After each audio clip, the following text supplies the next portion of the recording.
ইস, চুলটা আমার কি অবস্থা হয়ে রয়েছে। পুজোতে সবার চুল স্ট্রেট করা, নেল এক্সটেনশন করা, ফেসিয়াল করা সব হয়ে গেছে। আর এদিকে আমার চুলের অবস্থা দেখো, শেওড়া গাছের পেতনি হয়ে ঘুরে বেড়াচ্ছি। না না, এবার আমিও চুলটা একটু স্ট্রেট করাবো, তারপর আমি চুলটাকে নিয়ে এরম এরম এরম এরম করে ঘুরে বেড়াবো।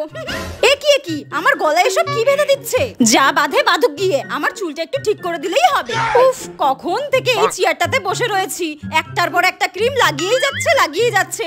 আমার কোমরটা একদম ধরে গেল। আর যে কতক্ষণ এইভাবে বসে থাকতে হবে স্ট্যাচুর মতো? 2 ঘন্টা তো হয়েই গেল। এ কি মাথার চুলগুলো নিয়ে এরকম ভাবে টানছে কেন?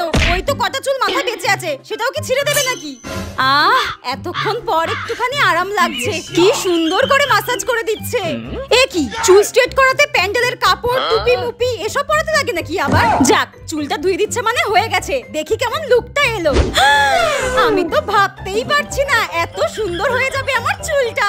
এতক্ষণ বসে থেকে আমার ঘাড় যন্ত্রণা করা, কোমর যন্ত্রণা করাটা সার্থক হলো।